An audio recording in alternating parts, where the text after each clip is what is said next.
नमस्कार, आप देख रहे हैं प्राइम टाइम। मैं हूं आपके साथ सुहेल खान। पीएम नरेंद्र मोदी की सुरक्षा में चूक मामले में 150 अज्ञात लोगों पर एफआईआर दर्ज हुई है। पंजाब पुलिस ने आईपीसी की धारा 283 के तहत मामला दर्ज कर जांच शुरू कर दी है। इससे पहले शुक्रवार को गृह मंत्रालय की टीम जांच के लिए फिरोजपुर पहुंची, जहां पीएम मोदी का काफिला 15-20 मिनट तक रुका था। उस जगह पर टीम ने फिरोजपुर एसएसपी और डीआईजी को पूछताछ के लिए बुलाया। गृह मंत्रालय की टीम ने पंजाब के डीजीपी सिद्धार्थ चट्टोपाध्याय को भी तलब किया। जांच कमेटी में कैबिनेट सेक्रेटरीट के सुरक्षा सचिव सुधीर कुमार, आईबी के ज्वाइंट डायरेक्टर बलबीर सिंह और एसपीजी के आईजी एस सुरेश शामिल हैं। वहीं पंजाब सरकार ने गुरुवार देर रात अपनी जांच रिपोर्ट केंद्रीय गृह मंत्रालय को भेज दी है। पीएम मोदी की सुरक्षा में चूक के कारणों के तथ्यों के साथ जवाब भेजा गया है।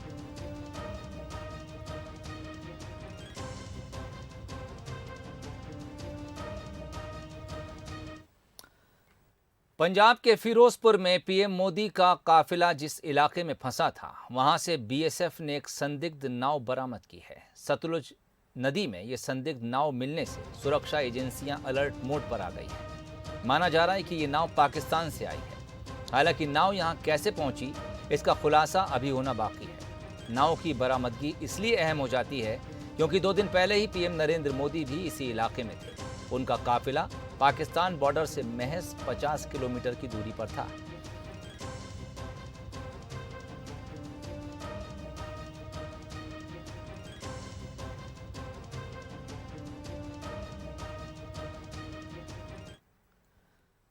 पीएम अभिमान और सियासी घमासान। जी हां, इसमें कोई शक नहीं कि देश का प्रधानमंत्री किसी पार्टी का नहीं बल्कि पूरे देश का होता है और वह देश के हर नागरिक का अभिमान भी होता है।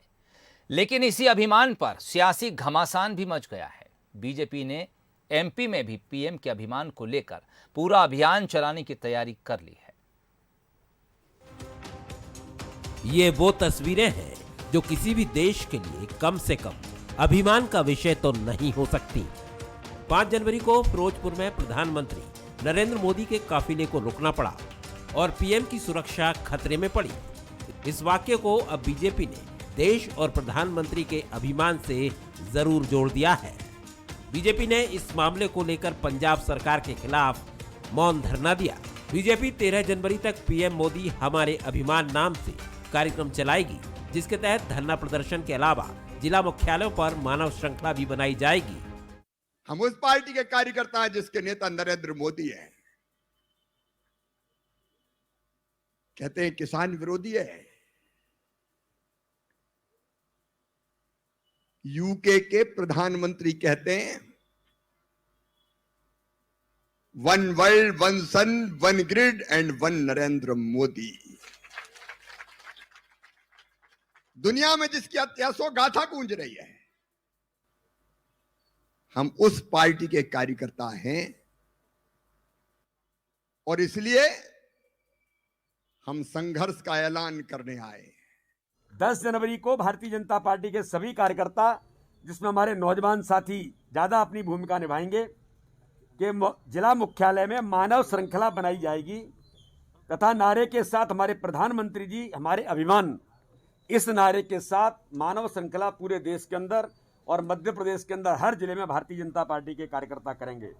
10 जनवरी को ही डॉक्टर बाबा साहब अंबेडकर जी की प्रतिमा के नीचे 2 घंटे का धरना हमारे अनुसूचित जाति मोर्चे के द्वारा इस बात के लिए कि लोकतंत्र एवं संविधान को ध्वस्त करने वाली कांग्रेस पार्टी के विरुद्ध जिला स्तर पर यह अभियान हमारी भारतीय जनता पार्टी के अनुसूचित जनजाति मोर्चा लेगा। जाहिर है पीएम की सुरक्षा में हुई चूक एमपी में कांग्रेस वर्सेस बीजेपी का मुद्दा बनता जा रहा है और इसी बहाने इतिहास की कालीन तले दबे दूसरे मुद्दे भी निकलकर बाहर आने लगे हैं। कांग्रेस जहां बीजेपी को इंदिरा गांधी पर हुए हमले की याद दिला रही है, तो वहीं पीएम को अभिमान बताने की कोशिश को नौटंकी करार दे रही है। इंदिरा गांधी जी के साथ भुवनेश्वर में ईंट फेंकी थी, उनकी नाक में फ्रैक्चर हुआ। वो उसके बाद ब्लड पहुंचती रही, सभा में भाषण दिया, फिर कोलकाता गई, वहां उन्होंने भाषण दिया। दूसरे दिन उनकी नाक की सर्जरी हुई। तब भूकंप नहीं आया था देश में। जब माननीय नरेंद्र मोदी जी खुद 23 अप्रैल 2009 को गुजरात के मुख्यमंत्री थे और डॉक्टर मनमोहन सिंह जी तत्कालीन प्रधानमंत्री की सभा में एक युवक ने जूता फेंका था। तब नरेंद्र मोदी जी को हटाने की मुख्यमंत्री पद से किसी ने बात नहीं की। ये तो तय है कि पीएम की सुरक्षा में हुई चूक छोटी मोटी बात नहीं है। बीजेपी भी इस मुद्दे को बड़ी तैयारी के साथ जनता के बीच ले जाने की तैयारी में है। इस अभियान से भूतपूर्व सैनिकों और समाज के हर वर्ग को जोड़ा जाएगा। जाहिर है मुद्दा पीएम मोदी से जुड़ा है तो इस पर सियासत भी छोटी मोटी होने वाली नहीं है। Bureau report, Bansal news, Bhopal. BJP के युवा जोड़ो संकल्प के जवाब में अब युवा कांग्रेस प्रदेश में सिंहनाद अभियान शुरू करने जा रही है। इंदौर में इसके लिए बाकायदा ट्रेनिंग कैंप भी लगाया जा रहा है, जिसमें 100 युवाओं को तैयार किया जाएगा। 10 जनवरी से शुरू होने वाली इस ट्रेनिंग में पूर्व मुख्यमंत्री दिग्विजय सिंह युवाओं को गुरु मंत्र देंगे। मध्य प्रदेश में विधानसभा चुनाव में अभी वक्त है, लेकिन सियासी दलों ने अपनी तैयारियां शुरू कर दी हैं। बीजेपी और कांग्रेस दोनों ही दलों का फोकस युवाओं पर है। बीजेपी जहां युवा जोड़ो संकल्प अभियान चला रही है, तो कांग्रेस युवाओं को अपनी विचारधारा से जोड़ने के लिए सिंहनाद अभियान चलाने जा रही है। इसकी शुरुआत देश के सबसे स्वच्छ शहर इंदौर से होगी। कांग्रेस के दिग्गज नेता युवाओं को प्रशिक्षण देंगे। शहर में 10 से 12 जनवरी तक ट्रेनिंग कैंप लगाए भी जाएंगे।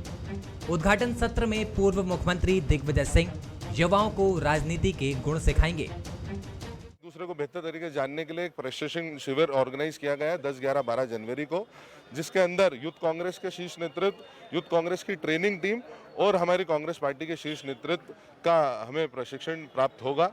माननीय दिग्विजय सिंह जी, विवेक तनखा जी, सजन वर्मा जी, जीतू पटवारी जी, अरुण यादव जी, सीपी मित्तल जी, हमारे प्रदेश अध्यक्ष विक्रांत भूरिया जी, ये अलग अलग सेशंस को लेकर युवाओं को ट्रेन करेंगे। युवा कांग्रेस जहां इस अभियान को लेकर उत्साहित नजर आ रही है, तो वहीं बीजेपी कांग्रेस पर हमलावर है। बीजेपी के युवा विधायक आकाश विजयवर्गीय का कहना है कि कांग्रेस ने युवाओं को हमेशा धोखा दिया है, इसलिए चुनाव के समय युवाओं को बरगलाने वाली कांग्रेस के साथ युवा नहीं जुड़ेगा। और जहां तक युवा और कांग्रेस की बात है, तो कांग्रेस ने युवाओं के साथ साफ साफ धोखा किया है। चुनाव में 4,000 रुपये प्रति माह बेरोजगार युवाओं को देंगे, इसकी उन्होंने घोषणा की थी। युवाओं के को साफ साफ धोखा देने वाली पार्टी है कांग्रेस, इसलिए युवा उनके साथ नहीं जुड़ेंगे। और जो भी जुड़ेंगे, बच्चे कुचे अगर कुछ जुड़ेंगे भी, जो टिकट के लालच में या कुछ पद के लालच में आएंगे भी, दिग्विजय सिंह जी थोड़े दिनों में उन्हें भी भाजपा ज्वाइन करवा देंगे। कांग्रेस कोरोना काल में बढ़ी बेरोजगारी को मुद्दा बनाकर युवाओं को लुभाने की कोशिश कर रही है। शायद यही वजह है कि कांग्रेस इस अभियान के जरिए युवा वोट बैंक को साधना चाहती है। हालांकि ये तो आने वाला वक्त बताएगा कि कितने युवा कांग्रेस की विचारधारा से प्रभावित होते हैं, क्योंकि बीजेपी भी युवाओं को लेकर गंभीर दिखाई दे रही है। पीयूष पारे, बंसल न्यूज, इंदौर। खबरें अभी और भी हैं, लेकिन फिलहाल यहां पर रुकेंगे एक बहुत छोटे से ब्रेक के लिए। ब्रेक के बाद आपका स्वागत है। बालों के उस्ताद जावेद हबीब अपनी एक गलती से कानूनी पछड़े के साथ सियासी घेरे में भी घिर गए हैं। हालांकि उन्होंने माफी मांग ली है, लेकिन फिर भी ये मामला थमता नजर नहीं आ रहा है। देखिए ये खास रिपोर्ट। देखिए, सेमिनार लंबे होते हैं। कभी कभी सेमिनार को एक इकट्ठा करने के लिए कुछ बोल देते हैं, मजाकिया बोल देते हैं, लेकिन वो एक्ट होता है, उसका मतलब कुछ होता नहीं है। तो अगर कुछ लोगों को शायद इससे हर्ट हुआ है, एक ही वर्ड बोलूँगा, माफ़ी चाहता हूँ, दिल से माफ़ी चाहता हूँ। थूक कांड से विवादों में घिरे देश के मशहूर हेयर स्टाइलिस्ट जावेद हबीब ने भले ही माफी मांग ली हो, लेकिन महिला पर थूकने का विवाद थमता नहीं दिख रहा। इंदौर से बीजेपी विधायक आकाश विजयवर्गीय ने महानगर में चल रहे उनके सभी सैलून बंद करने की मांग कर डाली है। इतना ही नहीं, आकाश ने प्रशासन को 48 घंटे का अल्टीमेटम भी दिया है। जावेद हबीब के कुछ सैलून्स चल रहे हैं, एक ट्रेनिंग सेंटर भी चलाता है ये, ऐसी मुझे जानकारी आई है। मेरा आपसे निवेदन है कि 48 घंटे के अंदर इसके नाम से चल रहे सभी संस्थानों को बंद किया जाए। अब आपको वो वीडियो दिखाते हैं जिसके वायरल होने पर बालों के उस्ताद की देश भर में थू-थू हो रही है। देखा, मेरे बाल गंदे हैं और गंदे क्यों हैं? शैम्पू नहीं है सही। इसको ध्यान से रखो, ध्यान से सुनो। और अगर पानी की कमी है ना,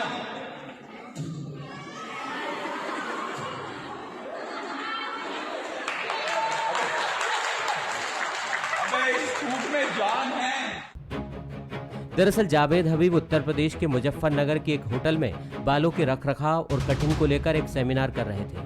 इसी दौरान जावेद ने डेमोन्स्ट्रेशन के लिए पूजा गुप्ता नाम की ब्यूटिशियंस को मंच पर बुलाया। जब वे उनके बालों पर कैंची चलाने गए तो बाल ड्राई होने का हवाला देते हुए उन्होंने बालों पर थूक दिया और ये भी कहा कि मेरे थूक में जान है। इस घटना पर महिला अवाक रह गई।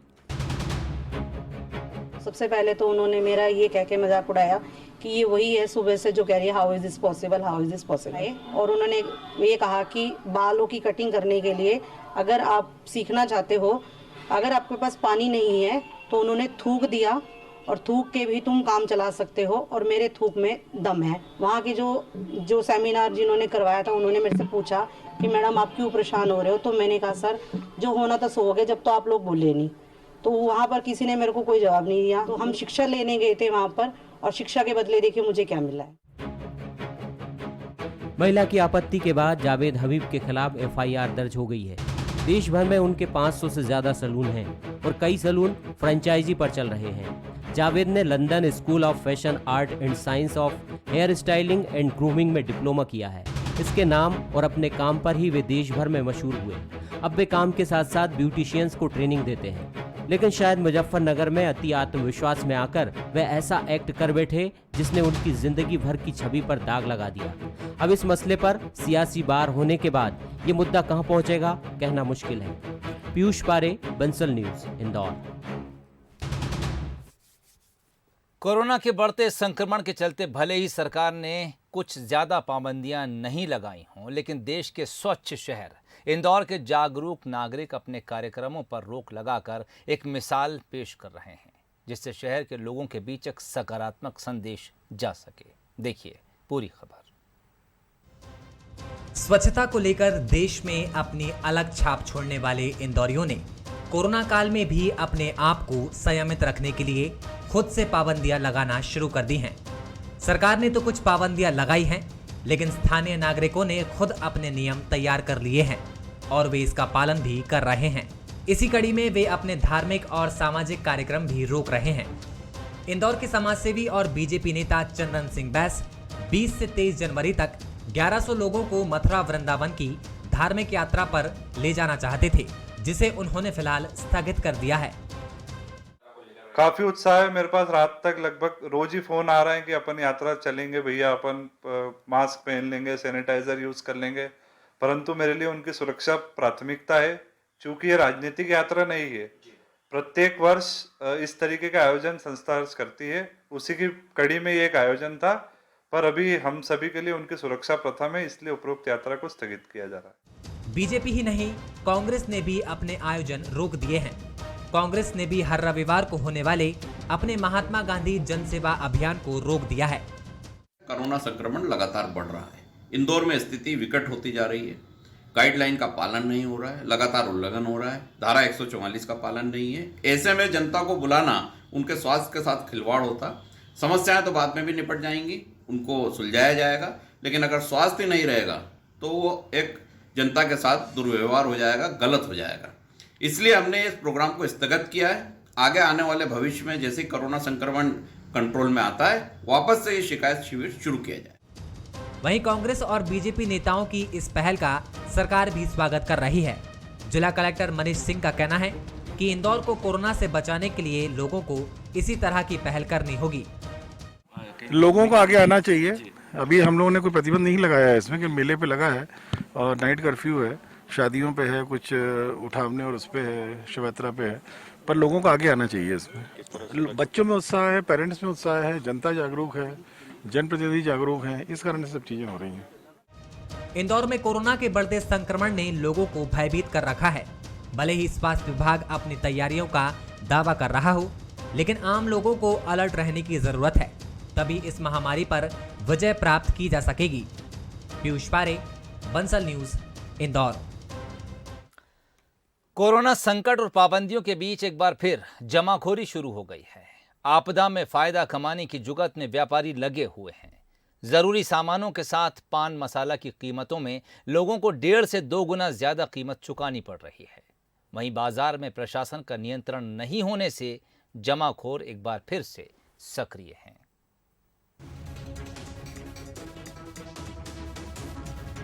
कोरोना के नए वेरिएंट के बढ़ते प्रकोप को रोकने बिलासपुर में नाइट कर्फ्यू और धारा 144 लागू की गई है। प्रशासन के इस कदम के बाद लोगों में जल्द ही लॉकडाउन होने जैसी अफवाह फैल रही है। यही वजह है कि शहर के थोक व्यापारिक केंद्रों में खरीदारों की भीड़ भी लगने लगी है। छोटे व्यापारी भी ज्यादा मात्रा में सामान खरीद रहे हैं। ऐसे में माल की उपलब्धता कम होने पर थोक व्यापारी भी रेट बढ़ा रहे हैं। ऐसे में लोगों को ज्यादा कीमत चुकानी पड़ रही है। जैसा भी रेट होता है बाजार का, कभी अप कभी डाउन, ये क्या है, कुछ हल्ला की वजह से भी व्यापारियों ने, होलसेलर वालों ने हो सकता है बढ़ाया हो। बाकी ऐसा कोई व्यापार में इतनी वृद्धि नहीं है। हाँ भाई, जैसे खरीदी होगी उस हिसाब से बेचेंगे।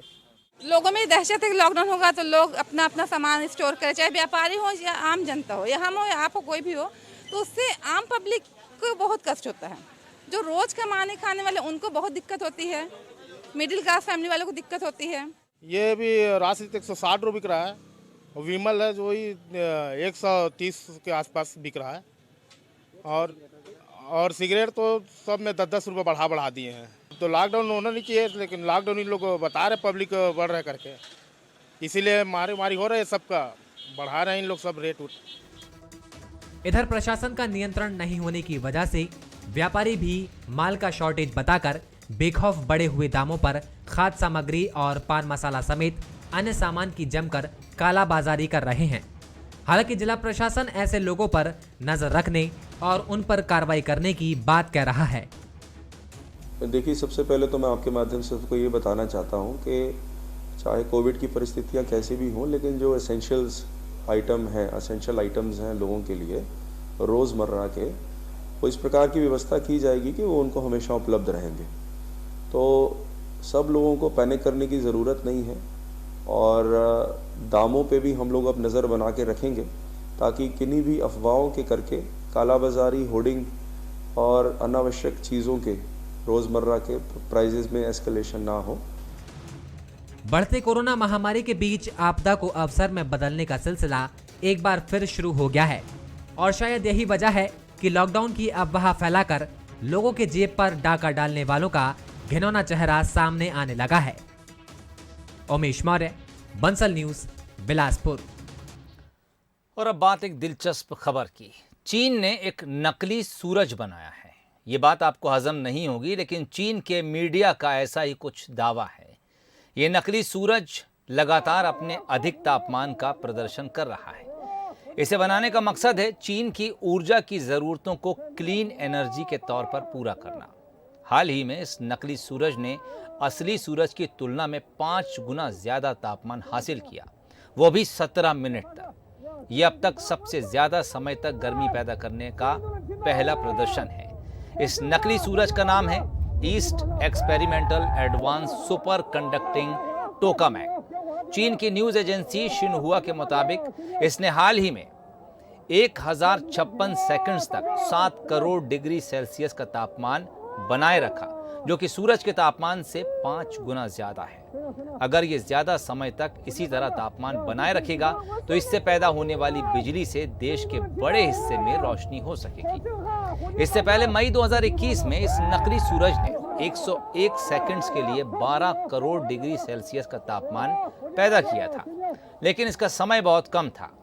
असली सूरज के केंद्र में जो तापमान होता है वो करीब 1.5 करोड़ डिग्री सेल्सियस होता है, लेकिन चीन के नकली सूरज ने दोनों बार असली सूरज के तापमान को पछाड़ दिया है। चीन की सरकार का दावा है कि इससे ऊर्जा लेकर पूरे देश में सप्लाई पर काम चल रहा है।